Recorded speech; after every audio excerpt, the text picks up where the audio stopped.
হাই friend, আজি এখন নতুন ভিডিঅ' লৈ আহিছো। এইটো ভিডিঅ'ত আমি এতিয়া আলোচনা কৰিম যিসকলে এতিয়ালৈকে বেংক একাউণ্টৰ লগত আধাৰ কাৰ্ডটো লিংক কৰা নাই সেইসকলৰ বাবে এই ভিডিঅ'ত। আপুনি যদি এতিয়ালৈকে ষ্টেট বেংকৰ লগত আপোনাৰ আধাৰ কাৰ্ডটো লিংক কৰা নাই, আপুনি কেনেকে লিংক কৰিব, ফৰ্মখন আপুনি ক'ত পাব বা ফৰ্মখন আপুনি কেনেকে ফিল আপ কৰিব, ইয়াৰ সম্পূৰ্ণ প্ৰচেছ আমি এইটো ভিডিঅ'ত আলোচনা কৰিম। বিশেষকৈ গোটৰ মহিলাসকলৰ বাবে এই ভিডিঅ'টো অতি গুৰুত্বপূৰ্ণ, কিয়নো চৰকাৰে ইতিমধ্যে ঘোষণা কৰিছে গোটৰ মহিলাসকলক 10,000কৈ টকা দিব। যদি আপোনাৰ বেংক একাউণ্টৰ লগত যদি আধাৰ কাৰ্ডটো লিংক নাথাকে তেনেহলে আপোনাৰ টকাটো কিন্তু নাপায়।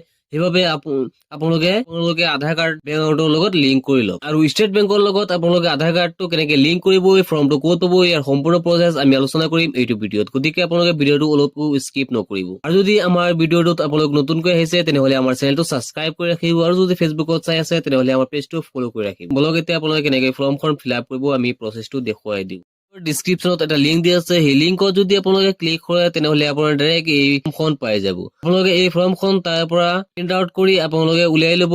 তাৰপিছত আপোনালোকে এইটো ফিল আপ কৰিব, ফিল আপ কৰি আপোনালোকে বেংকত জমা দিব লাগিব। তেনেহলে আপোনালোকৰ বেংক একাউণ্টৰ লগত আধাৰ কাৰ্ডখন লিংক হৈ যাব। এই ফৰ্মখন ওপৰত দিয়া আছে the branch manager State Bank of India branch. ইয়াত আপোনালোকে যিখন বেংকৰ হয় সেই বেংকখনৰ ব্ৰাঞ্চখনৰ নাম ইয়াত আপোনালোকে লিখিব লাগিব। তাৰ তলত দিয়া আছে ডেট। ইয়াত যিদিনাখন আপোনালোকে ফৰ্মখন জমা দিব সেইদিনাখন আপোনালোকে সেইদিনাখনৰ ডেটটো তাত বহুৱাই দিব। তাৰপিছত আছে ডিয়াৰ ছাৰ মেডাম। তাৰপিছত আছে ছেভিং বেংক একাউণ্ট নাম্বাৰ। ইয়াত আপোনালোকে বেংক একাউণ্টৰ নাম্বাৰখন ইয়াত আপোনালোকে বহুৱাই দিব। তাৰ তলত আপোনালোকে পাব বেংক একাউণ্ট নাম্বাৰ, তলত আকৌ আপোনালোকে বেংক একাউণ্ট নাম্বাৰটো বহুৱাই দিব। তাৰপিছত পাব আপোনালোকে ব্ৰাঞ্চ নেম।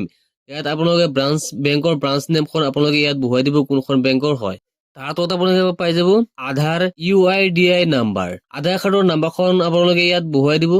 তাৰপিছত আছে name of the Aadhaar holder. এই আধাৰ কাৰ্ডখনত যিজনৰ নাম আছে সেই নামটো আপোনালোকে যেনেকে আধাৰ কাৰ্ডত দিয়া আছে ঠিক তেনেকে আপোনালোকে নামটো ইয়াত লিখি দিব লাগিব। তাৰ তলত আছে address on the Aadhaar letter.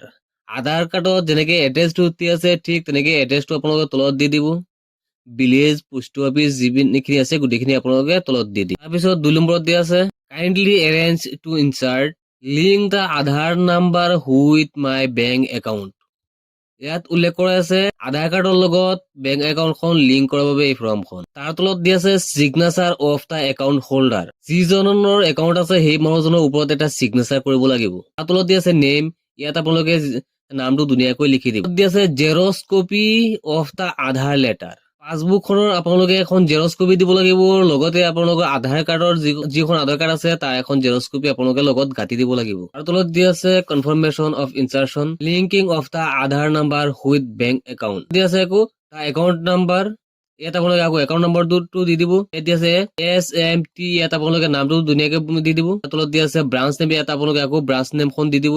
একেবাৰে তলত পাব আপোনালোকে ডেট, ইয়াত ডেটখন দি দিব। আৰু তলত দিয়া আছে বেংক অথৰাইজ অফিচিয়েল। বাকীখিনি কাম কৰিব বেংকৰ মেনেজাৰে এটা ষ্টাম্প লগাই একেবাৰে জমা কৰি দিব, আৰু আপোনাৰ কামটো এইখিনিতে শেষ হৈ যায়। এই গোটেইখিনি কাম কৰাৰ পিছত বেংকৰ মেনেজাৰে এইটো আপোনালোকৰ বেংকৰ একাউণ্টৰ সৈতে আধাৰ কাৰ্ডখন লিংক কৰি দিব। কিয়নো চৰকাৰে ইতিমধ্যে ঘোষণা কৰিছে চৰকাৰে যিবিলাক টকা জনসাধাৰণক দিব গোটেইবিলাক DBTৰ জৰিয়তেহে টকা দিব।